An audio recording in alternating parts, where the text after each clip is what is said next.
saudara, apa kabar Anda hari ini? Kita berjumpa lagi dengan Sapa Jatim bersama saya Vina Putri. Saudara, isu child grooming dalam buku Broken Strings yang ditulis aktris Aurelie Moremans membuka mata banyak pihak jika bahaya manipulasi dan kekerasan seksual bisa menyasar anak dan remaja. Apa sebenarnya child grooming itu dan bagaimana mencegah terjadinya child grooming? Kita bahas bersama narasumber kita, sudah bergabung di studio Kompas TV Jawa Timur, ada psikolog Ernestine Octaviana Yuniswara MPSI. Halo Kak Ernestine, apa kabar hari ini? Halo, kabar baik Kak Vina. Terima kasih sudah hadir di studio Kompas TV Jawa Timur. Baik Kak Ernestine, pertanyaan pertama dari kami, sebenarnya apa sih itu child grooming? Oke, kalau kita ngomongin child grooming, kita belajar dulu tentang istilah grooming itu sendiri ya. Kemarin saya sempat baca istilah orang tuh berkomentar, grooming itu apaan sih? Apakah itu hanya bersihin bulunya binatang kayak gitu? Jadi memang grooming itu adalah istilah yang mengalami pergeseran. Grooming memang lebih familiar buat orang-orang yang punya hewan peliharaan berbulu, karena memang dulu fungsinya itu adalah itu, merawat, mempersiapkan hewannya supaya bisa layak ditampilkan ke khalayak, terutama mau dipamerkan seperti itu. Jadi di grooming supaya tampak bagus.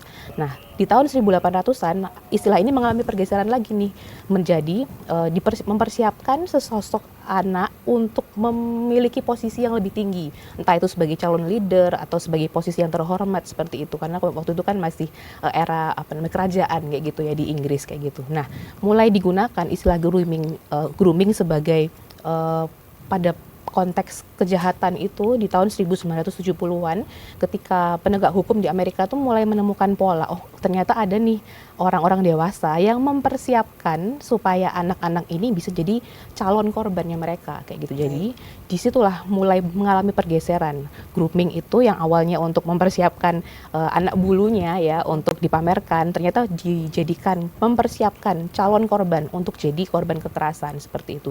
Dan ternyata pola yang ditemukan tidak hanya mempersiapkan satu anak aja, tapi juga mempersiapkan seluruh lingkungannya, keluarganya, kakaknya, adiknya, orang tuanya, maupun kerabat-kerabatnya, sehingga nanti pada akhirnya anak ini dan sistemnya dia itu siap untuk jadi korban dari si pelaku ini. Tujuannya hanya untuk kekerasan atau bagaimana Kak Ernest? Ternyata tidak hanya untuk kekerasan yang sifatnya seksual saja, tapi yang kita kenalkan di lingkungan ada kebanyakan untuk dijadikan sebagai pasangan, jadi istri kayak gitu. Ternyata ada juga grooming yang dilakukan supaya anak ini siap jadi korban human trafficking misalnya, atau nantinya akan jadi korban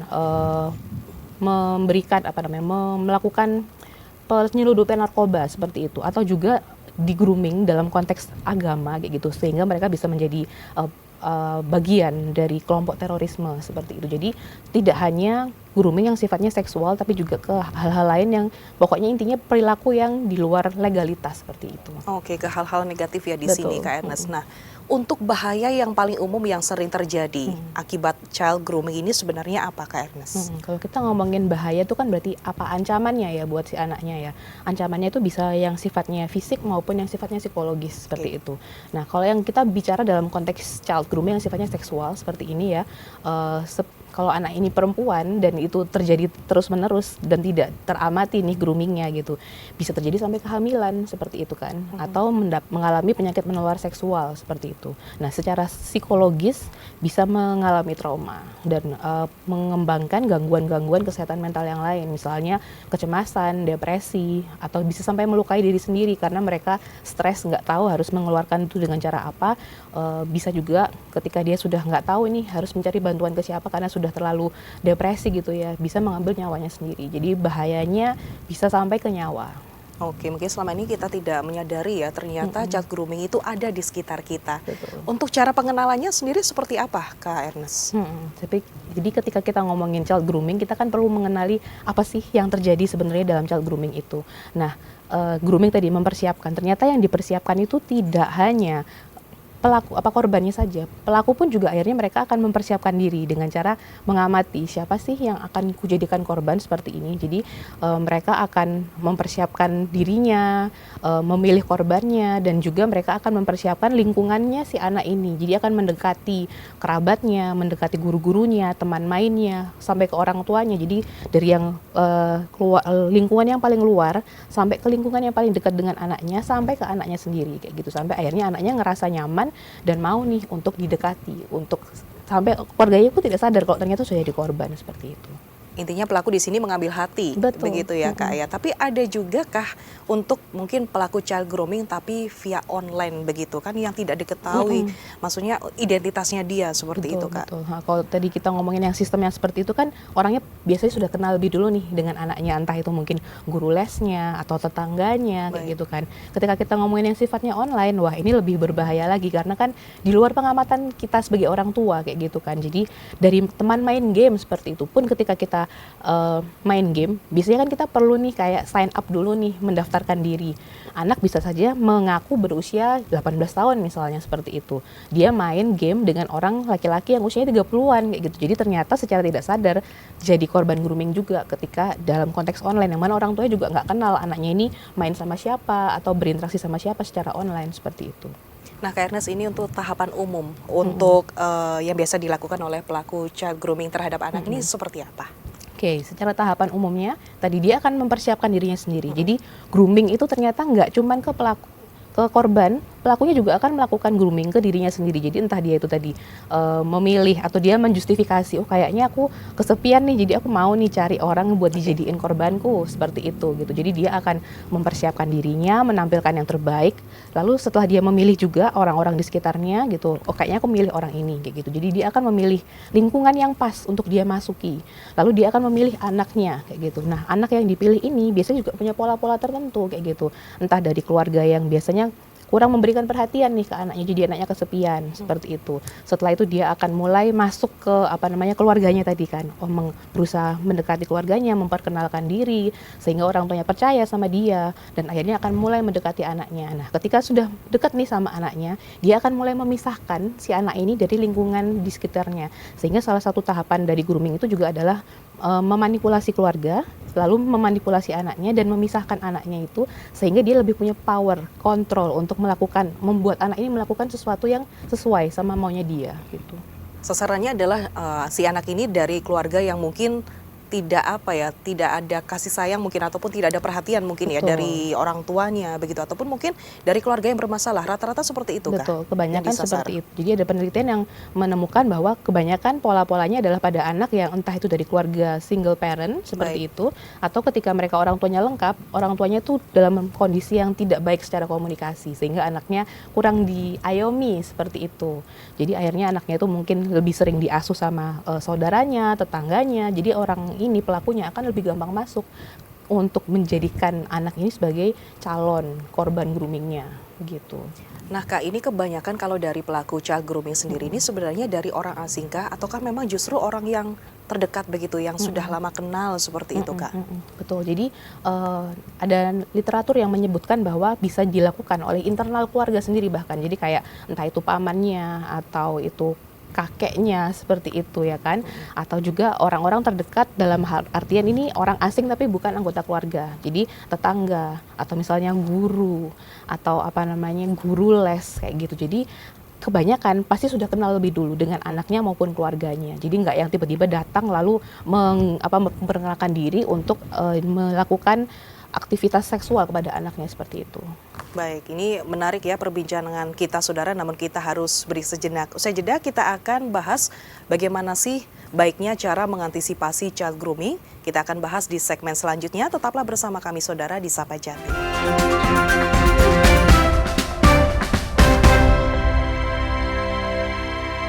Terima kasih saudara, Anda masih bersama kami di Sapa Jatim. Saya masih bersama dengan narasumber psikolog Ernestine Octaviana Yunisuara MPSI atau Kak Ernest. Kak Ernest, ini perubahan perilaku apa yang terjadi pada anak yang memang dia menjadi korban sasaran child grooming Kak? Oke, nah perubahan perilaku ini menarik karena ternyata sifatnya itu gradual, bertahap. Jadi tidak ada yang sifatnya tiba-tiba langsung ada perubahan perilaku. Tapi ketika ditarik mundur ke belakang, orang tuanya terutama akan bisa mengamati, oh ya ternyata sejak kemunculan si pelaku ini, oh ada perubahan-perubahan perilaku seperti itu tadi. Jadi yang pertama, karena dia sudah mulai lebih dekat nih dengan si sosok pelaku ini gitu, anak ini akan lebih berkurang sebenarnya intensitasnya untuk berteman atau bermain dengan anak-anak yang seusianya gitu kan. Padahal kalau kita ngomongin anak di bawah umur gitu kan, memang biasanya mereka akan lebih dekat dengan anak-anak yang seusianya dia seperti itu.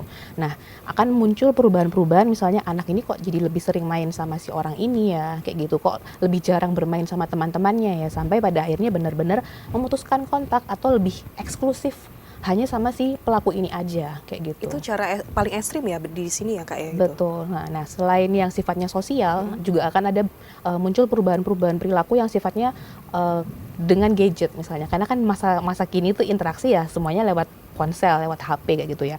Anak ini akan kelihatan lebih sering berinteraksi dengan handphonenya, lebih jarang berkomunikasi sama orang-orang di sekitarnya, bahkan di rumah sekalipun kayak gitu. Jadi kelihatan lebih lebih banyak menghabiskan waktu dengan ponselnya, yaitu sebenarnya untuk chatting sama si pelakunya seperti itu. Nah, karena dia ketika sudah melewati situasi yang lebih ekstrim ya, ketika akhirnya si anak ini sudah dimanipulasi, sudah benar-benar menjadi korban groomingnya seperti itu. Nah, anak ini akan mengalami kebingungan kan, kayak aku ini sebenarnya lagi ngapain sih sama orang ini kayak gitu kan, dan akhirnya akan muncul perilaku berupa sering lupa fokus kayak gitu, sering nggak fokus. Jadi ketika diajak ngobrol sama orang tuanya, dia lebih mikir kayak kemarin tuh kok aku habis diapain sih ya sama si orang ini gitu. Jadi akan lebih sering mempertanyakan diri sendiri, akan lebih sering nggak aware dengan lingkungannya, kayak lagi bingung aja seperti itu. Dan akhirnya karena dia sudah bingung dengan apa sih yang terjadi sama aku, ketika orang lainnya juga malah kayak ngejudge, kamu ini kok kayak gini sih, jadi dia merasa semakin tidak diterima kan oleh lingkungannya dia. Orang itu datang lagi nih untuk, ya aku ada di sini nih buat kamu. Jadi akhirnya dia semakin memisahkan diri dari lingkungannya, semakin sering menyendiri dan hanya fokus pada si pelaku ini, seperti itu. Dan untuk korbannya sendiri nih rata-rata anak menuju ke remaja yang menjadi atau rentan begitu Kak untuk menjadi korban child grooming. Ya, jadi ketika kita membahas dari sisi grooming ya, utamanya itu adalah ada gap usia yang besar antara pelaku dan si korbannya gitu. Oke. Jadi selalu ketika kita ngomongin grooming itu pelakunya orang yang sudah dewasa, usia legal istilahnya seperti itu. Korbannya itu adalah anak-anak yang usianya di bawah umur, entah itu masih SD atau biasanya pada perempuan-perempuan tuh yang sudah menunjukkan perubahan-perubahan fisik kayak gitu ya. Jadi sudah mulai menarik secara seksual lah kayak gitu. Tapi masih di bawah usia legal. Jadi anak SD kelas 6 atau baru masuk SMP seperti itu. Jadi pelaku biasanya memilih korban tuh anak yang perempuan ya, anak yang cantik, yang menarik juga secara fisik, dan biasanya tuh yang tubuhnya tuh kurus atau kecil, jadi akan terlihat rentan, lemah kayak gitu. Jadi Oke. lebih mudah untuk melakukan sesuatu nih ke si korban ini gitu. Lebih banyak rata-rata memang korbannya Pada anak-anak, pada di anak-anak bawah usia dan umur. juga itu perempuan begitu Betul. ya Kak ya. Baik. Nah, ini untuk penyebab awal terjadinya child grooming, apakah si anak itu memang kurang percaya diri begitu atau memiliki rasa percaya diri yang rendah begitu Kak? Baik, ketika kita ngomongin percaya diri ya, banyak orang tuh merasa kayak gini, kayaknya orangnya nggak percaya diri deh, makanya dia lebih suka tertarik sama si pelaku seperti itu. Padahal kan tidak ada anak yang terlahir tidak percaya diri seperti Baik. itu ya. Dan ketika kita tadi kembali ke lingkungannya gitu kan, anak itu kan ada di pusat ya, anak itu adalah pusatnya. Dia dikelilingi oleh orang-orang di sekitarnya, entah itu saudara, entah itu orang tua, kakek, nenek, paman, bibi, dan ada lingkungan yang lebih besar lagi, misalnya sekolah seperti itu, maupun institusi keagamaan seperti itu kan. Nah, anak-anak itu bisa jadi tidak percaya diri kan karena misalnya dia nggak punya teman gitu, atau orang tuanya terlalu sibuk dengan pekerjaannya, atau tadi misalnya kebanyakan pada single parents kayak gitu kan, sehingga anaknya tidak ada yang menemani. Akhirnya muncul perasaan tidak percaya diri. Dan sebenarnya kalau kita ngomongin kenapa anak ini bisa nggak percaya diri ya kan, karena tadi lingkungannya kurang mendukung. Dan justru anak ini semakin tidak percaya diri ketika dia sudah menjadi korban gitu. Karena dia akan mempertanyakan kenyataannya dia sendiri, kok aku kayak gini ya, kok aku melakukan ini semua ya, karena dia masih bingung kan, anak di bawah umur kan belum bisa berpikir sejauh itu, jadi semakin tidak percaya diri setelah dia menjadi korban dari child grooming. Solusi untuk para orang tua agar anaknya tidak terjebak child grooming. Memang susah ya, karena di era yang seperti ini kan orang tua tentu perlu bekerja seperti itu. Nah, kuncinya adalah quality time, bukan quantity time. Jadi orang tua tuh ada yang ngerasa kayak, akan aku udah ngasih waktu banyak nih buat anakku gitu. Mending waktu yang sedikit itu dimanfaatkan sebaik-baiknya. Jadi ketika ada waktu yang sedikit, benar-benar mendengarkan anak. Dan ketika mendengarkan itu ya fokusnya mendengarkan anak, bukan buat ngomelin atau buat nyala-nyalain si anak. Jadi orang tua ada benar-benar mindful selama parenting di waktu yang sempit itu, sehingga interaksi dengan anaknya itu benar-benar berkualitas gitu. Jadi orang tua di sini harus lebih banyak mendengarkan, bukan untuk menjudge si anak itu Betul. ya di sini ya Kak. Baik, jika anak ini memang sudah terlanjur menjadi korban child grooming, apa yang harus dilakukan oleh para orang tua? Nah, orang tua tuh seringnya menyalahkan anaknya dulu. Kamu kok bisa sih kayak gini gitu. Itu sebenarnya juga hal yang natural ya, normal, wajar seperti itu. Nah, sebenarnya ketika itu terjadi, yang perlu dilakukan adalah orang tua percaya dulu dengan omongan si anaknya. Seperti yang tadi sempat kita diskusikan kan, si pelaku ini biasanya akan mendekati keluarganya dulu. Jadi akan ada kemungkinan si keluarganya ini nggak percaya sama yang diomongin sama anaknya. Kan orang itu baik, kan orang itu sering bantuin, kan orang itu sering jagain kamu, seperti itu. Nah, yang pertama kali perlu dilakukan oleh orang tua adalah benar-benar mempercayai apa yang disampaikan sama anak ini. Itu sebenarnya terjadi di banyak kejadian-kejadian kekerasan seksual yang lain. Banyak orang itu yang akhirnya malah menyalahkan si pelakunya. Nah, korbannya kayak gitu. Korbannya disalah-salahkan. Korban tuh harus didengarkan dulu, dipercayai dulu omongannya. Setelah itu baru nanti diproses entah secara hukum maupun secara psikologis bagi si korbannya ini gitu. Baik, cara menumbuhkan sikap percaya diri pada anak agar bisa melawan begitu ketika dia dimanipulasi.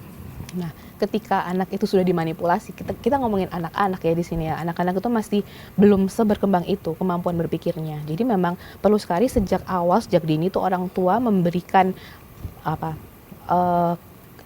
membuat anak tuh merasa aman dulu kayak gitu. Jadi ketika ada orang yang mendekati, melakukan sesuatu yang di luar kewajaran, anak ini bisa cerita dengan nyaman nih ke orang tuanya karena dia sudah nggak takut akan disalah-salahin sama orang tuanya. Jadi ketika dimanipulasi sama orang lain, dia bisa cerita, Pak, Bu, Pak, Ma, tadi kok ada orang yang kayak gini ya, tadi si orang itu kok kayak gini ya ke aku ya. Jadi akhirnya orang tua bisa meluruskan tanpa harus nyalain anaknya dulu seperti itu. Jadi ketika ada perilaku yang di luar kewajaran, anaknya bisa dengan nyaman cerita ke orang tuanya. Oke, seperti itu.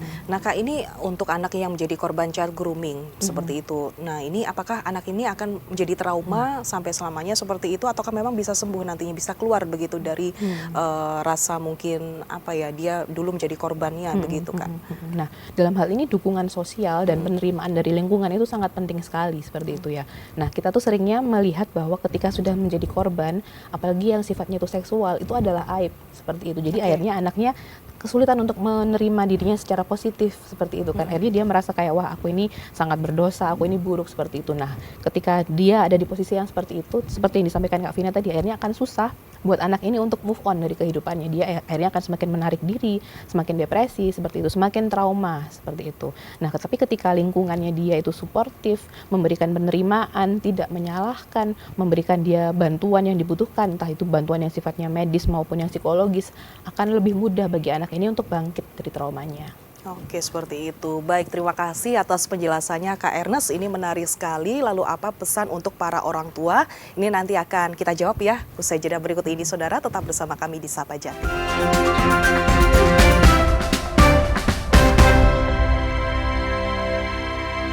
Anda masih bersama kami, saudara, di Sapa Jatim. Saya masih bersama dengan narasumber psikolog Ernestine Octaviana Yuniswara, MPSI atau Kak Ernest. Kak, ini banyak pertanyaan yang muncul ya, jika orang terdekat kita itu menjadi korban child grooming. Nah, ini sebenarnya kepada siapa sih pertama kali kita itu untuk melapor?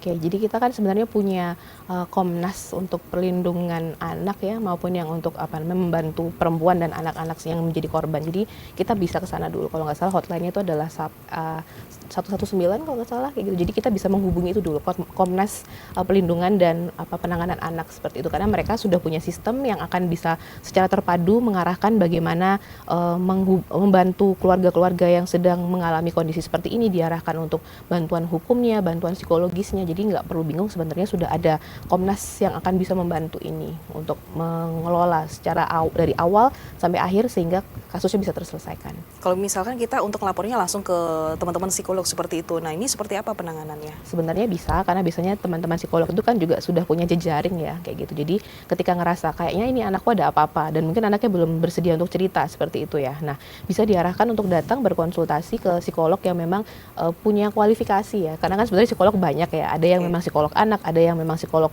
klinis dewasa seperti itu. Jadi mungkin bisa datang dulu ke psikolog manapun yang terdekat. Nanti psikolog ini bisa akan mengarahkan ke psikolog lain maupun ke jejaring lain yang akan bisa membantu untuk mengarahkan anak ini perlu ditangani di pihak yang mana seperti itu. Oke, penyembuhannya terhadap anak untuk korban child grooming ini tidak bisa langsung cepat begitu ya, kayak pasti bertahap ya di sini ya, betul. Kak Karena ya? tadi pelakunya pun melakukan itu secara bertahap seperti itu kan. Oke, mungkin nggak sih kalau dari korban child grooming sendiri ini menjadi pelaku juga? Bisa jadi ketika tidak tertangani seperti itu ya. Oke. Ketika dia nggak tahu apa yang harus dilakukan dan dia menormalisasikan, aku dulu diginiin, jadi aku boleh dong melakukan hal yang sama ke orang lain seperti itu. Karena akhirnya tidak terproses kan traumanya dia. Gitu. Oke, jadi bisa jadi dia menjadi pelaku child grooming itu sendiri. Nah, ini Kak, apakah ada cara antisipasi sejak dini yang mungkin harus diketahui oleh para orang tua mungkin? Apakah mungkin makin memberikan waktu kepada anak gitu, apakah itu dirasa sudah cukup ataukah mungkin ada cara lain? Iya, betul. Karena ketika kita bicara tentang anak, anak itu kan masih menjadi tanggung jawab dari orang tua. Jadi memang ini adalah PR yang besar sekali sebenarnya bagi orang tua untuk bisa memberikan perasaan aman supaya si anak ini tuh bisa, kalau ada apa-apa larinya ya ke orang tua seperti itu. Jadi seperti yang tadi, quality time lebih baik daripada quantity time. Jadi bukan cuma waktunya banyak tapi nggak berkualitas sama sekali gitu. Dan yang pasti orang tua tuh perlu membuat anak itu nyaman dulu deh ketika cerita sama orang tuanya. Seringnya kan kayak ketika cerita, kok kamu gitu sih, kan kamu harusnya bisa kayak gini gitu. Didengerin dulu aja anaknya. Jadi kita bisa tahu gap ceritanya itu apa, tahu sumber permasalahannya apa, baru kita bisa selesaikan bersama-sama dengan si anak. Nggak nyala-nyalain cuma nyala-nyalain aja. Oke, perlu nggak sih untuk orang tua juga membatasi untuk penggunaan sosial media pada anak? Nah, Kan ini untuk pelaku korban, pelaku untuk child grooming sendiri, ini juga menyasarnya ke sosial media juga begitu Kak ya? Akhirnya orang tua juga perlu punya literasi bermedia sosial seperti itu kan. Dan benar juga ketika tadi Mbak Vina tanya tentang apa namanya pelaku yang sifatnya itu online seperti itu. Anak-anak yang tidak dibatasi nih penggunaan media sosialnya atau punya akses 100% ke internet gitu akan lebih mudah menjadi korban child grooming yang sifatnya online. Jadi perlu juga orang tua itu aware anak ini pakai media sosial apa, main game apa, interaksinya dengan cara seperti apa. Nggak perlu ikut main tapi paling nggak dia perlu tahu juga deh anaknya itu berkegiatan secara online tuh ngapain aja gitu. Oke, nah Kak, tapi mungkin nggak sih kalau misalkan pelaku dari child grooming ini sendiri, ini kan sudah menyasar ke satu anak seperti itu. Apakah dia juga akan menyasar ke anak-anak yang lainnya begitu Kak? Jadi tidak hanya satu anak aja yang dia sasar. Kalau yang secara online mungkin akan lebih mudah ya. Lebih mudah ya di online ya? Sementara kalau yang tadi yang sifatnya di dunia nyata gitu kan, tadi kan karena dia perlu fokus mendekati keluarganya, mendekati anaknya, jadi kayaknya energinya akan lebih habis nih untuk ngurusin satu lingkungannya si anak ini, seperti itu. Oke, baik. Kalau dari sisi hukumnya bagaimana ya Kak ya untuk pelakunya ini memang harusnya? Memang pelakunya memang butuh ditindak seperti itu ya, dan sepertinya yang perlu dilakukan juga adalah rehabilitasi yang sifatnya secara psikologis untuk pelakunya. Jadi Untuk tidak pelakunya hanya sendiri. dijatuhi hukuman yang sifatnya penjara, tapi juga perlu rehabilitasi secara kesehatan mental juga, karena tadi pelaku tuh biasanya orang-orang yang terluka, entah luka psikologisnya apa di masa sebelumnya sampai akhirnya dia memilih untuk menggunakan perasaan insecure-nya itu menjadi pelaku gitu. Tapi mungkin di rehabilitasi itu pastinya akan bisa menyembuhkan begitu, maksudnya dia tidak akan melakukan hal itu lagi. Paling enggak dia akan punya kesadaran kalau perilakunya dia itu merugikan, tidak hanya ke orang lain tapi ke dirinya sendiri juga, seperti itu. Jadi Oke. apakah ada jaminan? Belum tentu, karena kan memang orang itu tergantung kesadaran personalnya ya, dia mau berubah seperti apa, seperti itu.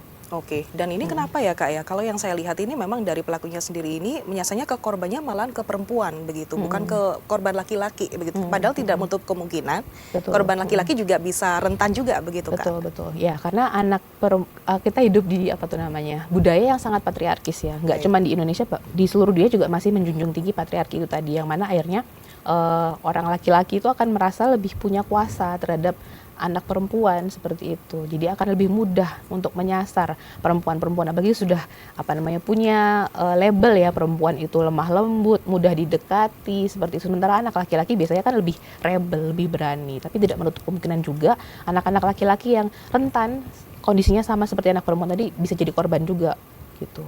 Tapi mungkin nggak sih untuk pelakunya sendiri ini sepantaran begitu usianya kan? Di sini kan Kak Ernest bilang tadi kan ada gap usia di sini. Hampir tidak mungkin ketika kita bicaranya dalam konteks grooming karena tadi syaratnya adalah ada gap usia yang besar antara si korban dan si pelaku gitu. Jadi ketika jadi agak nggak mungkin juga ketika si orang yang melakukan ini sama-sama nggak ngerti apa-apa seperti itu. Oke, jadi memang dia ada perbedaan usia ya di Betul. sini ya dari segi pelaku. Kalau dari sisi dari pihak sekolahnya sendiri ada nggak sih Kak mungkin dari himbauan begitu dari sisi psikolog? Baik, jadi kalau sekolah itu karena itu kan tempat memberikan edukasi seperti itu ya, dan adalah orang-orang dewasa yang bekerja bersama dengan anak-anak. Padahal bisa jadi juga di lingkungan itu ada pelakunya seperti itu kan. Jadi sekolah itu juga perlu memberikan keamanan bagi anak-anak ini dan perlu menyeleksi secara ketat juga orang-orang yang akan bekerja bagi anak-anak ini seperti itu kan, dan juga perlu memberikan edukasi yang sifatnya seperti keamanan diri seperti itu kan, maupun sexual education. Nah, orang ini salah kaprahnya sexual education itu adalah edukasi supaya bisa melakukan hubungan seksual, padahal enggak gitu kan. Jadi diedukasi supaya badanku ini yang penting adalah bagian-bagian ini tidak boleh disentuh oleh orang lain, tidak boleh disentuh oleh guruku juga, tidak boleh disentuh oleh teman-temanku seperti itu. Jadi ketika anak sudah punya awareness terhadap dirinya sendiri, dia akan bisa melindungi diri. Jadi perlu juga integrasi ya antara lingkungan rumah maupun lingkungan sekolah untuk melindungi anak ini dari perilaku orang-orang yang menyimpang seperti itu. Tapi sebenarnya untuk mencegah hal itu, untuk tidak ketemu dengan pelaku child grooming sendiri ini sebenarnya bisa nggak sih dicegah kayak gitu Kak? Ini menarik karena tadi ada penelitian yang bilang bahwa pelaku itu bisa jadi orang-orang terdekat ya kan, termasuk guru sekolahnya juga seperti itu. Dan tadi si pelaku bisa saja sudah mempersiapkan diri untuk bisa kerja di lingkungan yang seperti itu. Jadi memang susah-susah gampang ya untuk bisa mengamati apakah si pelaku ini bisa difilter seperti itu. Jadi ya semoga dengan adanya awareness bahwa ternyata ada perilaku yang seperti ini, kita bisa lebih berhati-hati ketika mengamati perilaku orang, dan ketika melihat ada tindak tanduk yang kok kayaknya sesuai seperti yang sudah didiskusikan, atau ada anak yang mengalami perubahan-perubahan perilaku yang terlihat ternyata drastis juga, itu kita bisa pasang filter buat mereka. Pesan dan juga harapan untuk orang tua nih Kak, agar anaknya juga tetap aman dan juga bisa hal ini bisa dicegah begitu Kak dari pelaku child grooming ini, seperti apa mungkin himbauannya Kak? Ya, yang perlu diingat memang kan anak itu masih menjadi tanggung jawab dari orang tua, dan orang tua itu tugasnya hanya satu sebenarnya, memberikan rasa aman buat si anak ini. Jadi ketika anak berinteraksi dengan orang tua, anak akan merasa nyaman untuk bercerita, anak akan merasa diterima, anak akan merasa bebas untuk mengekspresikan dirinya, sehingga dia tidak merasa perlu menggantungkan diri ke orang lain yang bisa jadi adalah pelaku dari kekerasan seperti itu. Terima kasih Kak Agnes untuk waktunya hari ini dan juga penjelasannya. Saudara, untuk kasus child grooming ini menekankan bahwa perhatian kecil dan kewaspadaan orang tua adalah benteng utama untuk menghindarkan anak-anak kita dari upaya manipulatif. Para orang tua dituntut untuk memiliki kedekatan yang lebih dengan anak. Saya Vina Putri pamit beserta kru yang bertugas mengucapkan terima kasih atas kebersamaannya. Sampai jumpa di episode Sapa Jatim berikutnya.